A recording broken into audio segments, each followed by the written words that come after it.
오늘의 주요 뉴스입니다. 코로나19 예방용 항체 치료제 이부실드의 투약이 시작됐습니다. 코로나19 백신을 맞아도 항체 형성이 잘 되지 않거나 백신에 맞기 힘든 중증 면역 저하자가 대상인데 코로나19 감염 이력이 없어야 투약할 수 있습니다. 현재 코로나19가 재유행 국면에 있지만 고위험군 보호를 잘하면 엔데믹으로 전환돼 풍토병처럼 관리할 수 있다는 전문가의 진단이 나왔습니다. 정기석 국가감염병 위기대응자문위원장은 코로나 팬데믹을 엔데믹이나 독감 수준으로 낮추는 시기가 멀지 않았으며 고위험군을 표적화한 정밀 방역이 중요하다고 밝혔습니다. 지난주 성공적으로 발사된 한국 최초의 달 궤도선 다누리가 넉 달이 넘는 긴 여정에 들어갔습니다.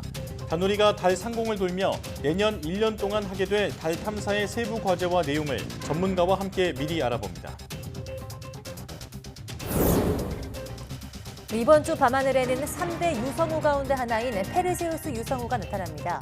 이달 중순까지 이어지는 이번 유성우의 극대기는 오늘 13일 새벽으로 시간당 100여 개의 별똥별이 한여름밤을 수놓을 것으로 보입니다.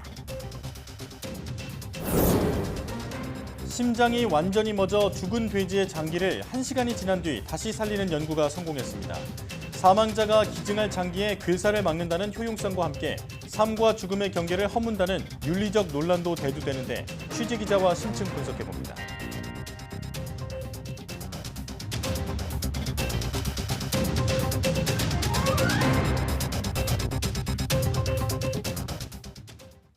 여러분 안녕하십니까? 사이언스 투데이 시작합니다. 국가감염병 위기대응자문위원회는 최근 코로나19 재감염과 소아청소년 사망 사례가 확인됐다며 데이터 중심 방역을 위해 관련 사례에 대한 심층적인 분석이 필요하다고 밝혔습니다. 또 유행 예측에서도 그간 수리 모델링 기반 예측을 넘어서 다양한 정책 효과를 반영한 연구를 할 수 있는 시스템 구축을 당부했습니다. 코로나19 먹는 치료제의 경우 병원에 찾는 환자들이 적기에 처방받고 치료받을 수 있도록 현재 운영 중인 원스톱 의료기관의 운영 상황을 점검하고 모든 국민이 불편 없이 적절한 코로나19 치료 서비스를 보장받는 시스템 마련의 필요성에 대해 강조했습니다.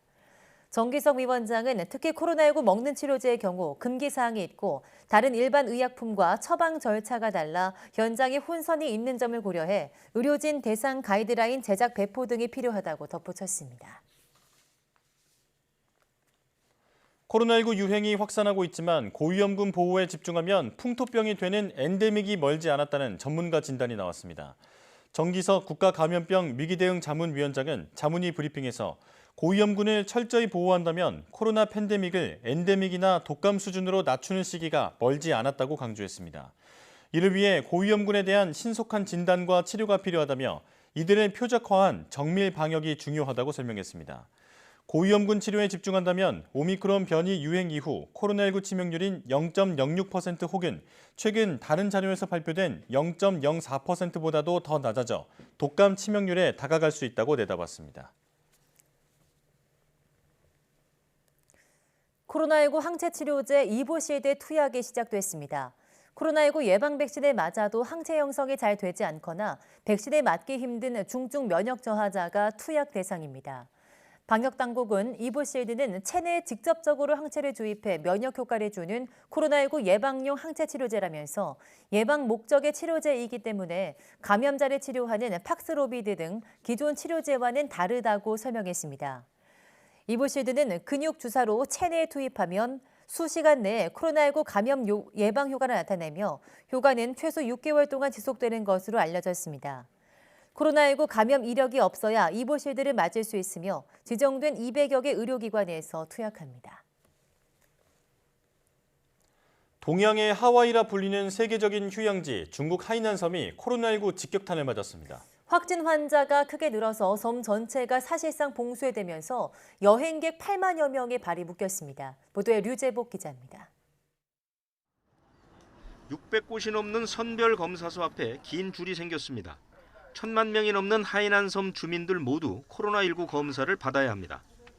按照每2000到3000人设置一个采样点的要求，合理划片，科学布点。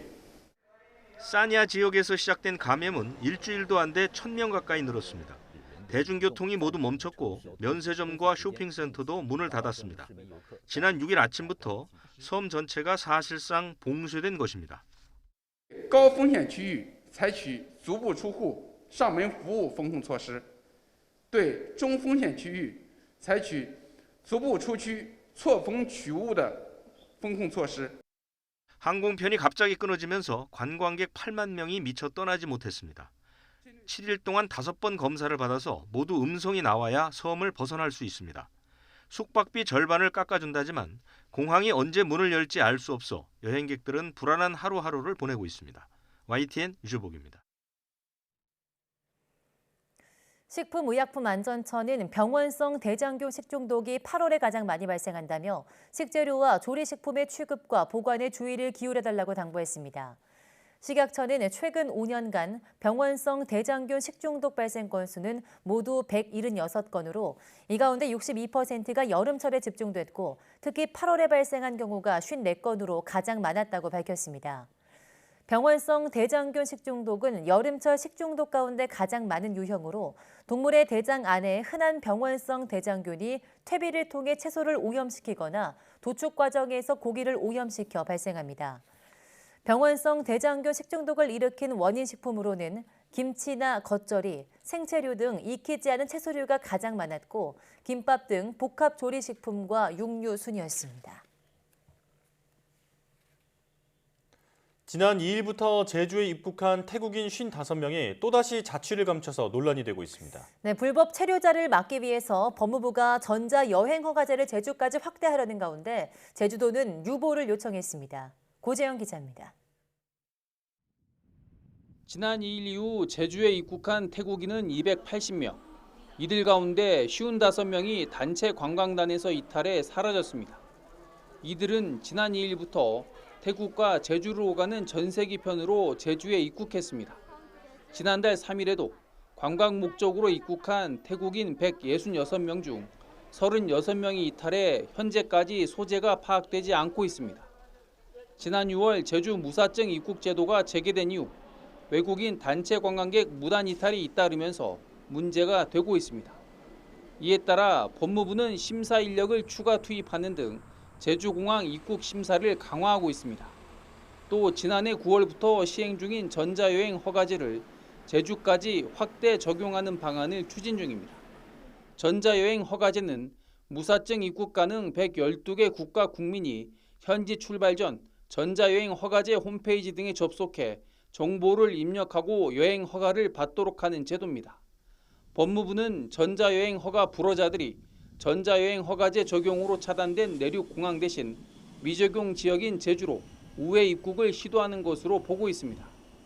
법무부는 전자여행 허가제가 제주에 적용되면 입국 후 무단 이탈과 불법 체류 등을 줄일 수 있을 것으로 보고 있습니다. 이에 대해 제주도는 우려의 뜻을 밝히며 시행 유보를 법무부에 요청했습니다. 코로나19 어려움을 이겨내고 국제관광이 재개되는 시점에 전자여행 허가제 도입은 제주 무사증 도입 취지를 퇴색시키고 제주 관광에도 악영향을 미칠 수 있다고 주장합니다. 관광 활성화와 불법 체류 근절을 놓고 제주도와 법무부가 어떤 해법을 내놓을지 주목됩니다. YTN 고재영입니다.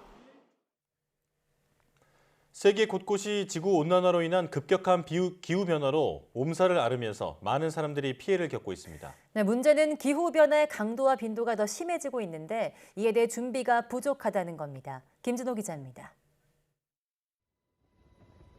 갑작스러운 폭우로 홍수 피해를 겪고 있는 미국 켄터키주. 초강대국 미국이지만 수십 명이 사망했고 많은 이재민이 발생했습니다. We have a total of 219 people temporarily housed in our state parks, another 221 in shelters, for a total of 440 displaced individuals. 캘리포니아주에서는 산불을 피해 이재민들이 대피해 있습니다. 건조한 날씨에 지역을 덮친 산불에 주민들은 순식간에 생존의 터전을 잃어버렸습니다. I looked out, I saw smoke. I thought, I better get out of here. Then, like a few minutes later, the fire department said, you better get out of here. And so I did, and I left everything. 유럽 곳곳에서도 폭염과 산불로 피해가 늘고 있습니다. 프랑스는 8월 들어서도 40도의 더운 날씨로 사람들이 어려움을 겪고 있습니다. 전문가들은 기후변화의 강도가 세지고 빈도가 높아지고 있다고 지적합니다. sont de plus en plus nombreuses ces dernières années et vont le devenir au cours des années futures et tout ça lié au changement climatique. 문제는 자연재난을 관리하는 인간의 능력보다 기후변화의 힘이 더 크다는 것입니다.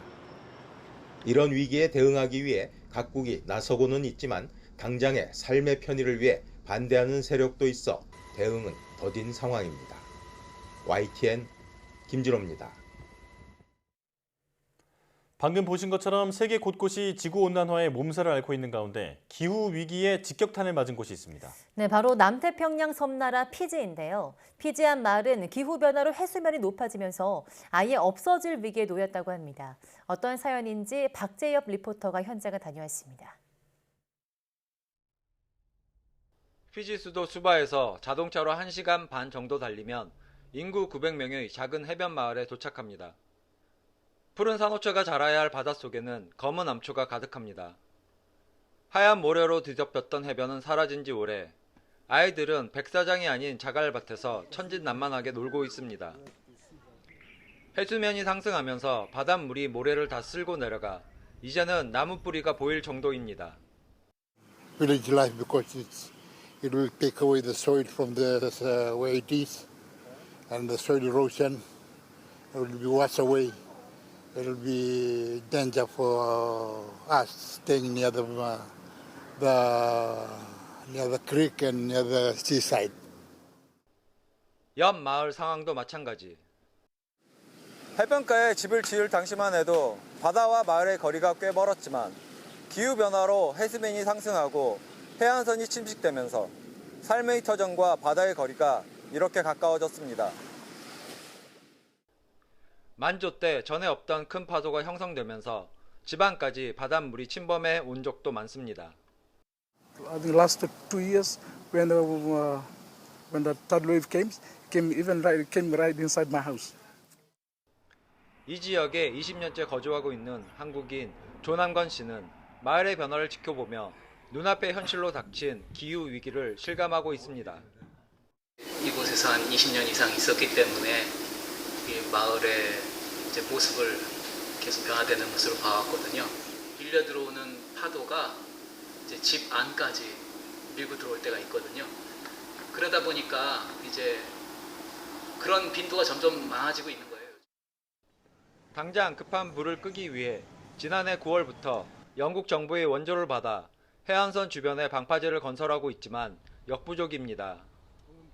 기후 전문가들은 지구온난화에 따른 해수면 상승으로 21세기 안에 남태평양 섬나라들이 완전히 사라져버릴 수 있다고 경고합니다.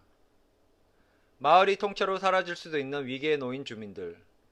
기후변화를 인류 전체의 시급한 생존 문제로 함께 인식해주기를 애타게 바라고 있습니다. It was a lagoon, all the rocks here, all the corals here where you can see all those gravels. Fish were all here. Now it's gone because of this climate change. But to address climate change or climate mitigation, people need to listen to us. 피지 나마타쿨라에서 YTN 월드 박재엽입니다. 국지성 집중호우가 잦아지면서 도로가 물에 잠기는 일이 빈번해지고 빗길 교통사고도 늘고 있습니다. 네, 큰 장마철 도로를 달릴 때 어떻게 하면 사고를 예방할 수 있는지 이윤재 기자가 짚어봤습니다. 승합차 배기구조차 보이지 않을 만큼 물이 들어찬 지하차도 느린 속도로 겨우 빠져나갑니다. 도로 흔적도 보이지 않을 정도로 들어찬 빗물 사이로 겨우 지나가는 SUV, 전조등에 물이 닿을 듯합니다. 장마철 집중호우에 도로가 물에 잠기는 일이 반복하면서 나타난 모습입니다. 이렇게 폭우가 내릴 때는 차를 타고 나가지 않는 게 가장 안전합니다. 어쩔 수 없이 운전해야 할 상황이라면 먼저 주변의 다른 차를 보고 수위를 살펴야 합니다. 바퀴가 반 이상 물에 잠기면 다른 길을 찾는 게 위험을 피하는 방법입니다. 갑자기 차에 물이 차오를 때는 멈추지 말고 천천히 계속 움직여 빠져나가는 게 좋습니다. 주행 중 도로 침수를 만났을 경우 침수 부위가 자동차의 범퍼 혹은 타이어의 3분의 2 정도 물이 잠겼을 경우에는 가급적 건너가지 마시고 우회를 하시는 게 좋을 거고요. 비가 쏟아지면 사고도 잦아집니다. 최근 5년 사이 통계를 보면 빗길 교통사고는 집중호우가 잦은 7, 8월에 많이 발생했습니다. 맑은 날엔 밤보다 낮에 사고가 많았지만 비가 오는 날에는 오히려 밤에 더 많이 사고가 일어났습니다. 특히 교통사고 100건당 사망자 수를 나타내는 사고 치사율은 빗길의 경우 2.1명으로 맑은 날보다 1.4배나 높습니다. 빗길에서 서행, 안전거리 확보가 무엇보다 중요한 이유입니다. 타이어와 노면이 물막이 생겨가지고 형성이 되어서 자동차가 미끄러질 가능성이 매우 높습니다. 그래서 운전자는 빗길 주행 시에 차량 간 제한 속도를 20에서 50% 정도 낮춰서 주행을 해주시고요. 차량 간 안전거리를 2배 이상 확보하여 또 빗길에 나서기 전에 타이어나 와이퍼 등을 미리 점검하고 운행 중에는 전조등을 켜 다른 운전자에게 내 차의 위치를 알리는 것도 사고 예방에 도움이 됩니다. YTN 이윤재입니다. 이렇게 비가 많이 올 때는 도로에서뿐 아니라 급경사지와 같은 산사태 위험 지역에서도 주의가 필요합니다. 산사태를 막기는 힘들지만 피해를 줄이기 위해서는 미리 주위를 잘 관찰하고 대피로를 알아두는 것이 중요합니다. 신웅진 기자입니다. 산을 깎아 지은 아파트를 향해 산비탈이 무너져 내립니다. 밤새 이어진 폭우 끝에 발생한 산사태에 수십 년 된 큰 나무도 힘없이 쓰러졌습니다.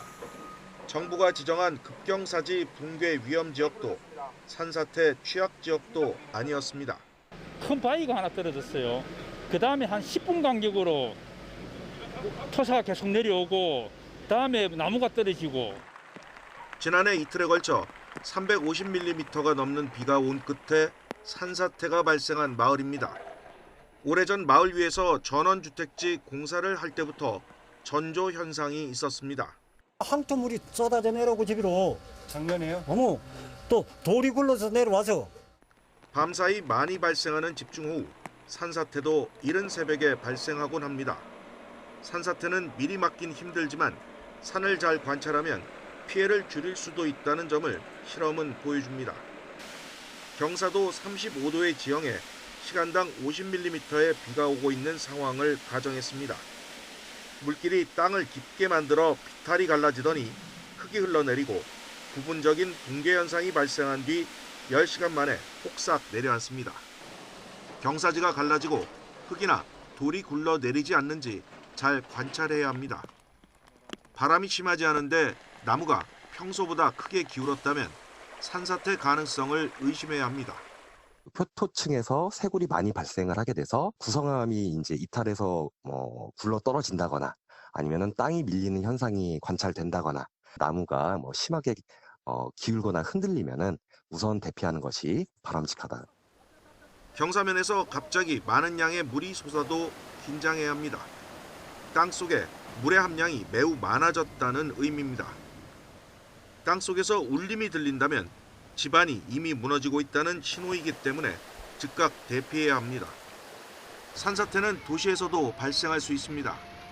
비가 올 때는 기상 상황과 함께 산림청의 산사태 경보를 상시 확인하고 대피로와 대피 장소를 미리 파악하는 것이 좋습니다. 대피할 때는 화재 같은 2차 피해 예방을 위해 가스나 전기는 차단해야 합니다. YTN 신웅진입니다. 이번 주 밤하늘에는 3대 유성우 가운데 하나인 페르세우스 유성우가 나타납니다. 네, 시간당 최대 100여 개 정도의 별똥별을 볼 수 있는데 은하수를 사이에 둔 견우와 직녀별도 함께 감상할 수 있다고 합니다. 정혜윤 기자입니다. 은하수가 드리운 밤하늘에 별똥별이 긴 꼬리를 빛내며 떨어집니다. 지난주부터 시작한 페르세우스 자리 유성우입니다. 1월에 사분의 자리, 12월에 쌍둥이 자리 유성우와 함께 3대 유성우 가운데 하나입니다. 이달 중순까지 이어지는 페르세우스 자리 유성우의 극대기는 주말인 13일 새벽으로 시간당 100여 개의 별똥별이 한여름밤을 수놓을 것으로 보입니다. 올해 페르세우스 자리 유성우의 극대 예상 시각은 오전 10시로 낮 시간이어서 이날 새벽이 가장 관측하기 좋습니다. 빛고개가 좋은 야외에서 전체 하늘을 조망하면 됩니다. 특히 페르세우스 자리 유성우는 견우와 직녀별을 찾아보는 즐거움도 함께 누릴 수 있습니다.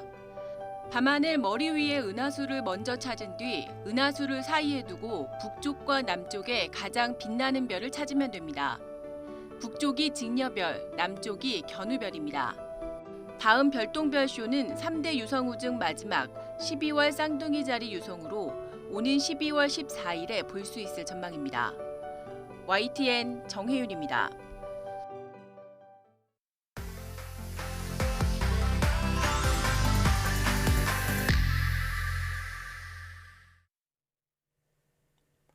지난주 우리나라 최초의 달 궤도선 다누리가 우주로 힘차게 날아올랐죠. 전이 궤도까지 완벽히 진입해서 이제 연말까지의 먼 여정을 거쳐 내년에는 이름 그대로 달에 대한 모든 것을 누리며 샅샅이 탐사를 할 예정인데요. 네, 오늘 별소리 다 듣겠네는 한국천문연구원의 정민섭 박사로부터 신기하고도 재미있는 달 이야기를 들어보겠습니다. 함께 보시죠.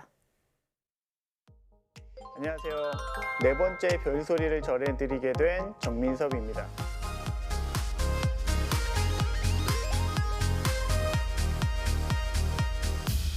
오늘은 요즘 가장 화제가 되고 있는 천체인 달, 그리고 달 탐사에 대한 별소리를 전해드리겠습니다.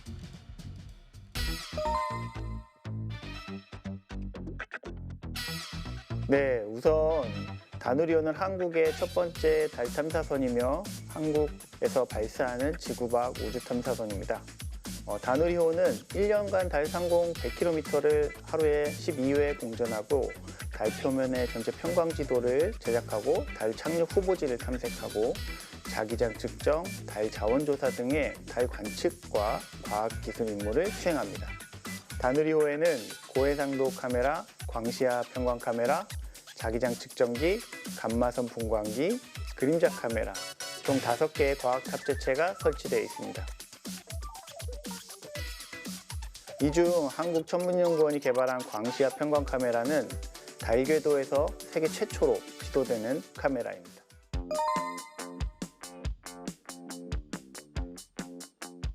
네, 이 평광이라는 단어가 낯설게 느껴지실 것 같은데요. 일반인들에게 가장 익숙한 평광은 바로 평광 선글라스입니다. 평광 선글라스를 쓰면 앞선 차량에서 반사된 빛이 눈을 부시게 할 때 그걸 가려주고요. 그리고 또 물 표면에서 반사된 빛을 줄여줘서 물속을 보다 쉽게 볼 수 있게 해줍니다. 그리고 반사된 빛을 구별해서 볼 수 있는 평광이라는 특성 때문인데 이러한 평광 카메라를 이용해서 달 표면을 관측하면 일반 광학 카메라에 비해서 더 많은 정보를 얻을 수 있습니다. 이를 활용하면 달 표면 토양의 입자 크기나 포러서티 같은 것들을 더 알아낼 수가 있습니다.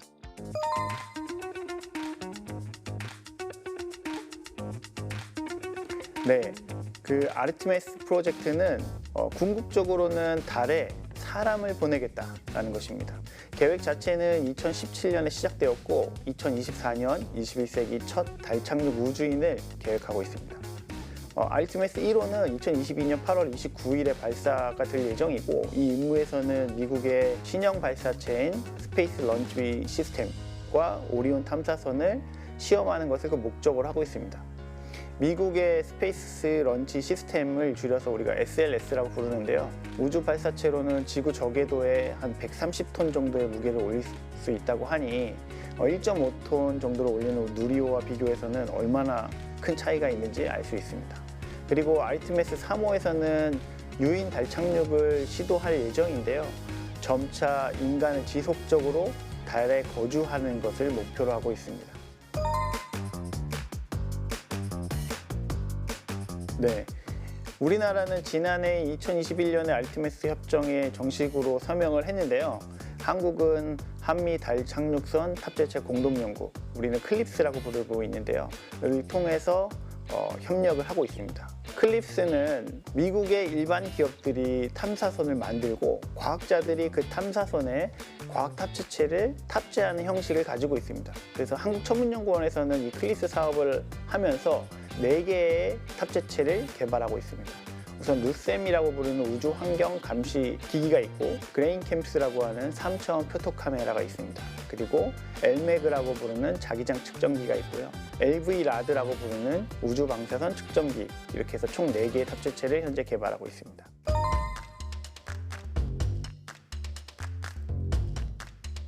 지구 궤도의 우주정거장은 주로 우주인들이 기거하고 그 우주에서만 할 수 있는 무중력 실험들을 수행하는 것을 그 목적으로 할 수 있습니다. 다만 달궤도 우주정거장의 경우에는 그 효과뿐만 아니라 인간이 달 표면에 착륙하고 기거할 때 달 기지와 지속적으로 통신을 수행하기 위해서 아주 필수적입니다. 달에 무언가를 직접 갔다가 다시 지구로 귀환하는 과정은 굉장히 복잡하고 많은 에너지를 사용하는데 달궤도 우주정거장이 있으면 달궤도에 있는 우주정거장까지만 딱 도달해서 물자를 수송할 수 있고 달궤도 우주정거장에서 그 물자를 달 표면 기지까지 수송하기 때문에 중간기지 역할로서 굉장히 효율적으로 운용할 수 있게 됩니다. 그리고 달에 이제 많이 있는 자원 중에 하나가 에너지 자원이 있는데 이제 헬륨-3라고 하는 많이 알려져 있는 자원이 있죠. 그 헬륨-3가 달 표면에 굉장히 넓게 표면에 분포하고 있기 때문에 사람이 거기서 존재하고 아주 간단한 기계들만 있으면은 그것을 쉽게 획득할 수가 있어요. 그리고 획득한 다음에 지구로 이제 보내고 하는 작업들을 하려면 달의 기지가 이제 필요한 거죠. 네, 아쉽게도 다누리호 이후에 확정되어 있는 한국의 우주 탐사 프로그램은 없습니다. 달 탐사 2단계 사업이 취소되었기 때문인데요. 우리나라도 미국의 아르테미스 사업처럼 장기 프로그램이 필요합니다. 달이나 소행성에서 자원을 채굴하고 그리고 민간인과 민간 기업이 우주 산업에 종사하고 경제적인 이윤을 창출하는 일들이 이미 진행되고 있는 현업입니다. 달 탐사나 우주 탐사가 이제는 더 이상 영화 속의 미래가 아니란 얘기입니다. 우리가 뒤처진다면 대항해 시대의 끝에 있었던 조선 말의 암울한 역사를 되풀이할 뿐입니다. 뉴 스페이스 시대를 선도하는 국가가 될 수 있도록 많은 응원 부탁드리며 이상 오늘의 별소리를 마칩니다.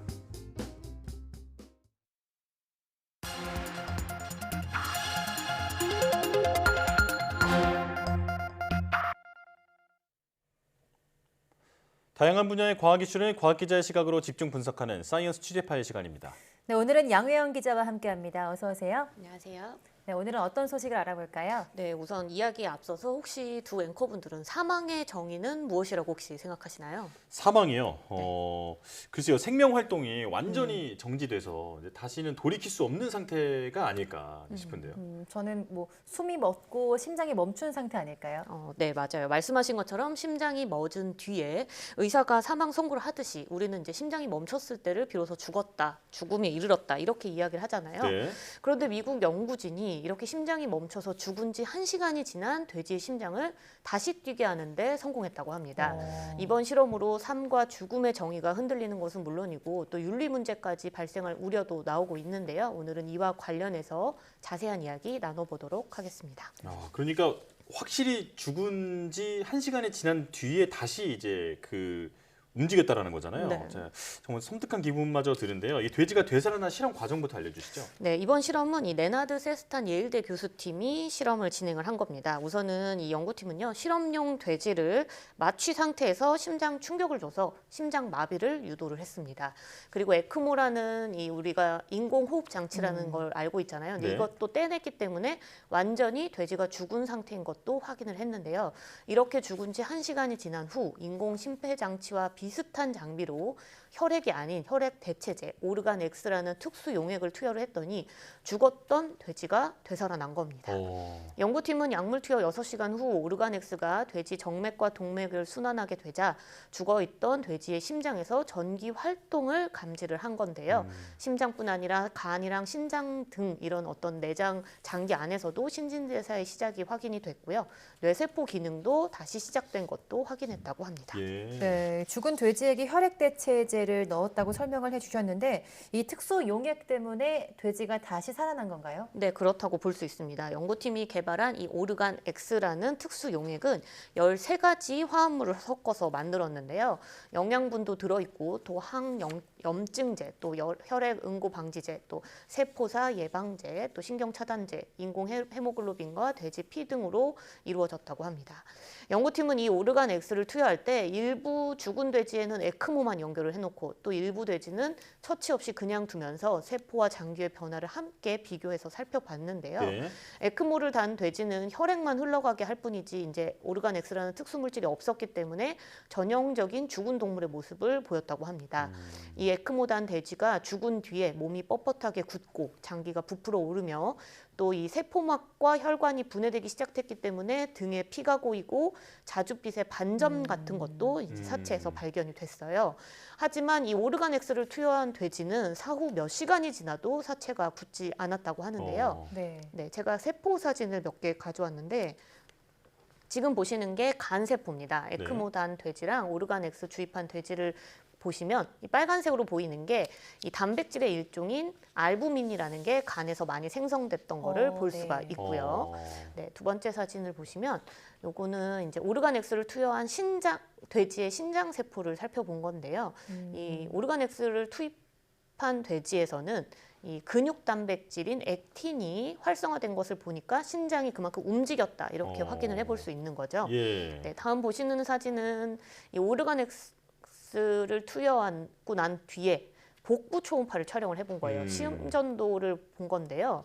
이 오르간 X를 투여하자 신장의 대표적인 혈류들이 자세히 보이는 걸 볼 수 있고 신장 모양도 실제로 약간 얼핏 볼 수가 있죠. 예. 네, 혈액이 흐른 거를 확인을 해볼 수 있는 겁니다. 연구팀은 이 논문을 통해서 이번 실험이 14일 동안 진행됐다고 밝혔지만 이 오르간 X 돼지의 장기가 얼마 동안 실제로 작동했는지는 명확히 밝히지 않아서 얼마 동안 살았었는지는 확인이 되지 않은 상태입니다. 네. 그러니까 특수 용액만으로 죽었던 돼지의 몸이 이제 되살아났다라는 거잖아요. 네. 그렇다면 가장 궁금한 게 이 돼지의 의식도 돌아왔나요? 이 죽은 세포가 다시 활동을 한 건 맞지만 의식이 돌아오지는 않았습니다. 연구진은 개별 뇌세포가 활동을 시작한 것까지 확인했을 뿐 뇌가 전체적으로 신경 활동이 일어났다고 보이는 징후는 없었다 이렇게 밝혔는데요. 네. 왜냐하면 오르간 X 용액에 신경 차단제가 포함됐기 때문으로 이 분석을 하고 있습니다. 그래서 이번 연구 결과가 신체 조직 일부를 재생시켰지만 완전히 돼지가 되살아났다. 이렇게 보기는 어렵다고 보는 건데요. 하지만 오르간 X를 투여한 돼지가 실험 중 움직이기도 했다고 합니다. 네, 이 조직 영상을 촬영하기 위해서 요오드 조영제를 투여를 했는데 머리와 상체가 갑자기 휙 움직여서 연구자들이 실제로 크게 놀랐다고 하는데요. 연구진은 아직 돼지가 머리를 움직인 정확한 이유는 알 수 없다고 말하면서도 아마도 이 척추신경 자극과 관련됐을 것이다 이렇게 예상을 하고 있는데 뇌 재생과는 무관하다고 설명했습니다. 네, 그렇다면 이런 방식의 실험으로는 뇌까지 되살릴 방법은 없는 걸까요? 네, 현재로는 그런데요. 이번 실험 자체가 이 뇌세포의 활동만 살린 거니까 실제로 뇌를 되살렸다 이렇게 보기는 어려운 거죠. 이 사실 세스탄 교수는 지난 2019년에도 비슷한 연구를 한 바 있거든요. 그때는 죽은 지 4시간이 지난 돼지의 뇌기능 일부를 되살리는 데 성공했었는데요. 그때 개발한 브레인 X라는 혈액 모방 용액이 있었는데 죽은 돼지에게 이 브레인 X를 주입을 했더니 뇌 속 혈관이 정상 구조를 되찾으면서 일부 뇌 신경세포와 혈관세포들의 기능이 회복한 것을 그때는 확인했었습니다. 당시에도 연구팀은 뇌를 되살리는 게 아니라 뇌세포 활성을 되살렸다라고 설명을 하면서 의식 회복이 연구의 목적은 아니다라고 선을 그었었거든요. 이번 연구가 2019년에 뇌에 한정됐던 실험을 장기 전체로 확대를 했다 이렇게 보시면 되는데 연구에 참여한 연구원은요, 이 동물이 죽었을 때 세포가 원래 할 수 없는 일이 있어요. 그거를 오르간 X가 하도록 만든 게 이번 실험이다 이렇게 설명을 하면서 심장이 멈추면 원래 장기 기능이 무너진다는 점을 생각을 해보면 이번 연구 결과는 굉장히 놀라운 결과다 이렇게 설명을 했습니다. 네. 이 죽은 장기를 되살렸다는 실험 결과 자체가 아주 좀 충격적이긴 하지만 그래도 장기 이식 치료 같은 곳에는 아주 유용한 기술이 될 것 같은데요. 네, 맞습니다. 연구진 역시 이 부분을 기대를 하고 있고 그래서 이 기술에 대한 특허 출원도 이제 한 상태인데요. 우리가 원래 심장이 멈추면 죽는다 이렇게 생각을 하는 건 심장이 멈추고 나면 몇 분 내로 체내 각 조직의 산소 공급이 중단이 되고 그렇게 되면 장기들의 구조가 빠르게 무너져서 부패가 시작되기 때문이잖아요. 현재 장기 이식 역시 뇌사 환자가 사망을 판정받은 뒤 그러니까 산후를 판정받고 2시간 뒤에나 장기 이식이 이루어진다고 합니다. 그런데 만약 뇌사 환자의 심장 박동이 미약하게 계속이 돼서 사망 판정 시점이 조금만 늦어져도 장기가 훼손이 되기 때문에 이식이 어려워지고 있는데요. 그래서 실제로 장기 기증을 결정했던 환자 중 절반가량은 기증에 실제 실패한다고 합니다. 네. 연구팀은 이번 오르가넥스 기술이 당장 임상에 적용할 단계는 아니지만 심장마비나 뇌졸중을 겪은 사람의 장기나 조직 손상을 최소화하는 데 도움이 될 것으로 보고 있습니다. 이른바 장기 골든타임이 늘어나서 장기 이식이 활성화될 수 있는데 기여할 수 있다고 보는 거죠. 연구팀은 앞으로 되살린 장기를 다른 생체에 이식한 뒤에 재기능을 하는지, 또 살아있는 동물 체내에서도 손상된 장기를 오르가넥스로 복구시킬 수 있는지 등과 대한 후속 연구를 진행할 예정이라고 밝혔습니다. 네, 설명을 계속 들어보니까 장기 기증의 새로운 장이 또 열릴 것 같아서 기대가 되는데요. 하지만 이런 실험이 또 윤리적으로 자유로울 수는 없겠죠. 그렇습니다. 사람이 아닌 돼지였고 또 그리고 장기, 더 구체적으로는 세포 수준에서 이 죽었던 걸 되살렸기 때문에 사실 윤리적으로 어쨌든 죽은 걸 되살린 거잖아요. 네. 이 때문에 삶과 죽음의 경계, 또 죽음의 정의 등이 흔들리고 있다고 볼 수 있는데요. 뇌, 심장, 폐 기능이 완전히 상실된 상태, 이 상태를 현재 의학에서 보는 죽음의 정의라고 볼 수 있는데 오르가넥스로 인해서 심장이 뛰거나 또 뇌 기능이 되살아난 상태에서 장기의 적출이 가능하냐 아니냐 이런 건 정말 윤리적 문제가 될 수 있기 때문입니다. 이 생명윤리학자인 아서 캐설런 뉴욕대 교수는요. 네이처 이어 인터뷰에서 뇌사 상태에서 죽음의 정의는 우리가 많은 관심을 갖고 있고 많이 논의가 됐지만 심장 사망을 언제 발생하는지에 대한 합의는 그동안 없었다 이렇게 밝히면서 의학의 발전에 따라 죽음에 대한 정의는 계속 달라지고 있다고 말했다고 합니다. 네. 자, 오늘 죽음을 거스르는 아주 놀라운 소식을 들어봤는데 좋은 목적으로만 계속 잘 사용이 됐으면 좋겠습니다. 자, 양효영 기자와 함께했습니다. 고맙습니다.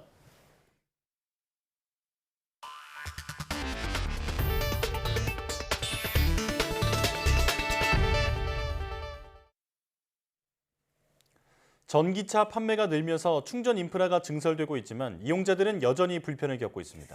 네, 충전 시간이 짧은 급속 충전기가 부족하고 관리도 부실하기 때문인데 하루 주행거리가 긴 택시나 화물차 등 영업용 전기차가 크게 는 것도 영향을 주고 있습니다. 보도에 박홍구 기자입니다.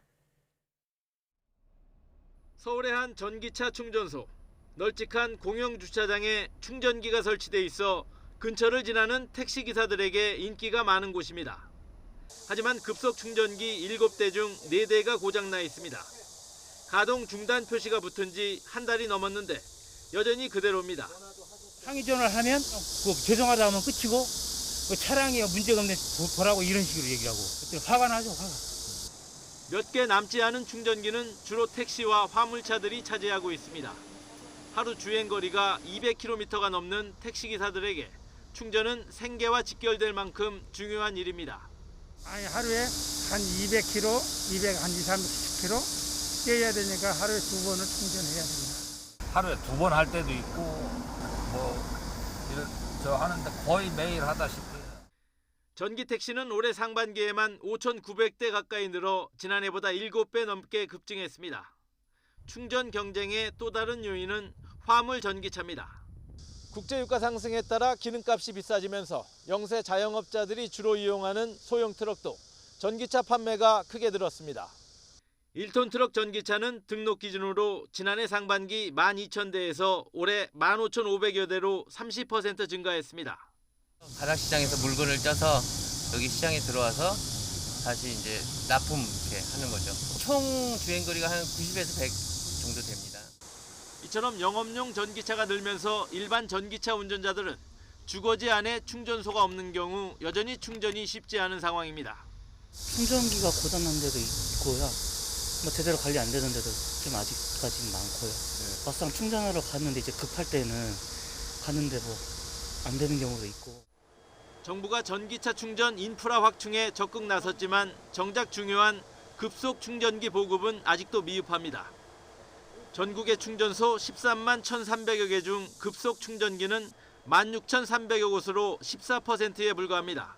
글로벌에 비하면 14%의 비중은 상당히 적은 것이고요. 현재 글로벌에서는 32% 정도의 급속 충전기 비중을 보이는데 이용자 입장에서는 급속 충전기가 많아야 아무래도 충전의 편리함을 느끼게 되죠. 정부는 그동안 구매 보조금을 지원하는 방식으로 전기차 보급 노력을 해왔습니다. 하지만 이미 전기차가 대세로 굳혀가고 있는 만큼 앞으로는 충전 인프라 구축 등 이용자 편의를 높이는 쪽으로 방향을 전환해야 한다는 목소리가 커지고 있습니다. YTN 박홍구입니다. 서울대 연구진이 차세대 리튬 금속 배터리 전해질 성능을 높일 수 있는 유기 물리화학적 성질을 최초로 발견했습니다. 서울대학교는 임종우 화학부 교수 연구진이 불소를 제거한 유기 분자로 리튬 금속 음극 안정성을 대폭 높여 1,500차례 이상 충전이 가능하도록 하는 데 성공했다고 밝혔습니다. 연구진은 전해질과 리튬이온이 최적의 상호작용을 만들어낼 수 있는 디자인 규칙을 최초로 제시했는데 이는 리튬 금속 전지의 수명과 가격 경쟁력, 환경 친화성을 대폭 높일 것으로 기대됩니다. 이 연구 논문은 지난 4일 학술지 네이처 커뮤니케이션에 게재됐습니다. 정부는 미국이 주도하고 한국과 타이완, 일본이 참여하는 반도체 공급망 협의체인 치포 예비회의에 참여하겠다는 의사를 최근 미국 측에 전달했다고 대통령실 관계자가 전했습니다. 이 관계자는 외교부가 최근 치포 예비회의에 참여하겠다는 의사를 미국 측에 밝힌 것으로 안다고 말했습니다. 예비회의는 이달 말이나 다음 달 초에 열릴 것으로 보입니다. 박진 외교부 장관은 9일 중국 칭다오에서 한중 외교장관 회담을 열 예정인데 이 문제가 회담에서 양국 간 주요 쟁점이 될 것으로 보입니다. 그동안 인간만이 할 수 있다고 여겨진 것이 바로 창작이죠. 인공지능의 시대, AI 시인이 이런 편견을 깨고 시집을 낸 데 이어서 시극을 무대에 올립니다. 네, 그가 작품을 통해 던진 화두는 무엇인지 김지선 기자가 보도합니다. 인간이 만든 것 가운데 시의 언어만큼 의미가 응축된 것이 또 있을까? 이 시극은 그 언어가 실은 무의미할지도 모른다는 질문을 던집니다. 이 연극은 여자와 남자의 이야기가 아니라 나와 너의 이야기다. 맞춤표. 작품 속 20편의 시를 지은 이는 인공지능 시야. AI가 의미 없이 쏟아낸 말의 향연을 표현하는 건 오롯이 배우의 몫입니다. 답이 없으니까 좋은 거 있습니다. 작가의 의도가 물어볼 분이 없어서 굉장히 넓은 인간을 만나는 느낌이라고 할까요? 시를 쓰는 아이 시아는 카카오 브레인이 초거대 AI 언어 모델을 기반으로 개발한 인공지능입니다. 지난해 말부터 시를 배우기 시작했는데 13,000여 편을 학습하고 나자 단어 하나로 30초 만에 시 한 편을 읊을 수 있게 됐습니다. 오는 8일엔 시집, 시를 쓰는 이유도 발간합니다. 시아의 언어는 0과 1이지만 50여 편의 운문엔 인간의 마음을 잡아두는 표현이 가득합니다. 앞서 공개된 웹툰 AI 페인터, 그림을 그리는 AI 칼로에 이어 인공지능이 창작 분야에서 영역을 확장하고 있는 겁니다. 굉장히 많은 로봇 신화들 자체가 그 인류를 위협하는 형태의 서사 구조를 갖고 있어요. 기계적 대상과 어떤 인간하고의 관계를 이렇게 좀 이분법적으로 보고 싶지는 않고요. 상승적인 공진화만이 미래의 문을 열리게 할 것이다. 예술을 시도하는 AI가 우리에게 던지는 화두는 기계와의 공존을 통한 상생의 시너지입니다. YTN 김지선입니다. 민족 최대의 명절인 추석이 한 달 정도 남았죠. 하지만 23년 만에 고물가에 그 어느 때보다 넉넉함을 찾기 어려운 한가위가 될 것으로 보이는데요. 정부는 이번 주에 밥상과 성소품 물가를 잡기 위한 대책을 내놓을 예정입니다. 권남기 기자입니다. 각종 전 요리의 필수품인 식용유, 가정에서 많이 쓰는 콩기름 900ml는 1년 만에 1,000원 넘게 뛰었습니다. 부침가루는 30% 가까이 값이 뛰었고 밀가루 값이 치솟으면서 국수와 라면, 빵의 가격도 덩달아 올랐습니다. 추석을 앞두고 성수품의 가격 오름세도 무섭습니다. 배추는 한 포기에 6,500원을 돌파했고 수입 쇠고기는 20% 넘게 치솟았습니다. 가격이 많이 오르다 보니까 비용 면에서도 그렇고 아무래도 예년보다는 다르게 간소하게 추석도 보내야 되지 않을까. 무더위와 장마로 채소값도 줄줄이 올라 1년 전보다 오이와 시금치는 70%, 상추와 부추, 미나리는 50% 넘게 급등했습니다. 정부는 이르면 이번 주에 추가로 물가 안정 대책을 내놓을 예정입니다. 예년보다 이른 추석에 대비하여 밥상 물가 안정과 필수 생계비 경감 내용을 담은 추석 민생 안정 대책도 초기에 마련하겠습니다. 우선 공급을 늘려 가격을 잡기 위해 성수품 비축 물량을 풀고 일부 농산물의 수입 관세를 한시적으로 낮출 방침입니다. 또 취약계층의 생계비 지원을 늘리고 명절 자금이 빠듯한 소상공인과 중소기업을 위한 대책도 마련됩니다. 고물가에 피해를 보는 분은 취약계층이거든요. 그러니까 정부의 재정 정책이 나온다면 이 재정 정책의 초점은 취약계층에 맞춰져야 합니다. 이런 가운데 코로나19 확산으로 지난 2020년 추석부터 중단됐던 명절 고속도로 통행료 면제 정책이 이번 추석엔 재개될지도 관심입니다. YTN 권남기입니다.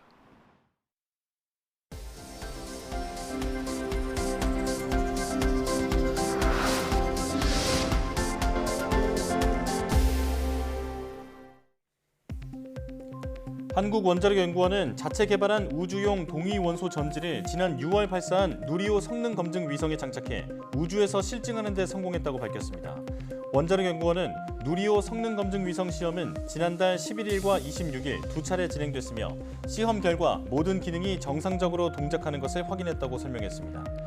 동위원소 전지는 방사성 동위원소가 붕괴하면서 발생하는 열 에너지를 열전 소자에 전달해 전기를 만드는 장치로 동위원소 전지의 우주 실증은 미국과 러시아에 이어 이번이 세계 세 번째입니다. 국내 연구진이 육류가 부패할 때 발생하는 유해 인자를 현장에서 실시간으로 측정할 수 있는 전자코 기술을 개발했습니다. 한국생명공학연구원은 앞서 그래핀 전자 소자 표면에 두 정의 후걱 수용체를 결합하는 방식으로 육류가 부패하면 발생하는 카다베린과 투트레신 등 두 종의 화합물을 측정할 수 있는 전자코 기술을 개발한 바 있습니다. 연구팀은 기존 전자코에 관련 법에서 정한 부패 판정 기준 가운데 하나인 암모니아를 측정할 수 있는 센서를 추가했다고 밝혔습니다. 측정 결과는 스마트폰 앱을 통해 그래프를 확인할 수 있도록 해서 육류 상태를 쉽고 객관적으로 판단할 수 있도록 했다고 연구진은 설명했습니다. 과기부가 수여하는 대한민국 엔지니어상 8월 수상자에 SK이온 황덕철 PL과 이병돈 전진엔텍 연구소장이 선정됐습니다. 황덕철 SK이온 PL은 2차 전지의 성능을 높이는 고용량 니켈 양극재의 니켈 함량을 세계 최고 수준으로 높인 공로를 인정받았습니다. 이병돈 전진엔텍 연구소장은 증류탑 공정 설계 최적화 등 에너지 절감 신기술을 개발한 점이 높은 평가를 받았습니다. 대한민국 엔지니어상은 산업 현장의 기술 혁신을 장려하고 기술자를 우대하는 풍토를 조성하기 위해 매달 대기업과 중소기업 엔지니어를 한 명씩 선정해 과기정통부 장관상과 상금 500만 원을 수여합니다. 국제천문연맹은 외계 행성 20개 이름을 짓는 네임 엑소월드 2022 국제공모전을 개최한다고 밝혔습니다. 학생과 교사, 천문학 애호가 등의 팀을 이뤄서 20개 외계 행성 목록 가운데 하나를 택하고 그 이름과 제안 이유를 오늘 11월 11일까지 네임 엑소월드 홈페이지에 접수하면 됩니다. 외계 행성은 태양계 밖 우주에 있는 다른 항성 주위를 공전하는 행성으로 앞서 우리나라가 발견한 외계 행성에는 각각 백두와 한라라는 이름이 붙여져 있습니다.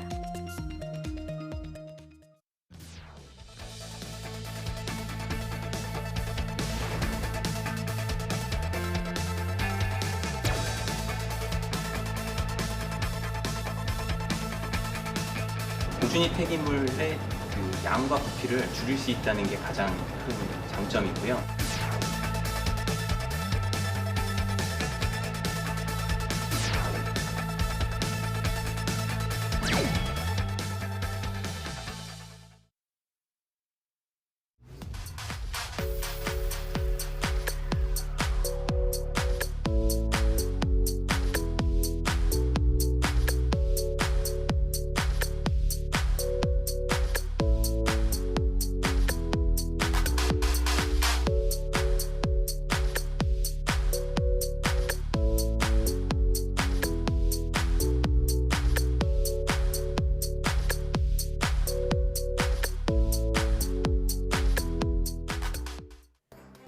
원자력 발전으로 발생하는 핵 폐기물은 엄청난 방사능 때문에 특수시설에 저장하는 수밖에 없지만 저장 공간에도 한계가 있습니다. 그래서 재활용으로 핵폐기물의 양도 줄이고 에너지도 얻는 재처리 기술이 각광받고 있는데요. 네, 브라보 K-사이언티스트 정부 출연 연구기관 특집 이번 시간에는 일부 선진국이 독점하고 있는 재처리 기술의 국산화에 도전하고 있는 한국원자력연구원을 만나보겠습니다. 많은 시청 바랍니다. 사이언스 투데이 마칩니다. 시청해주신 여러분 고맙습니다.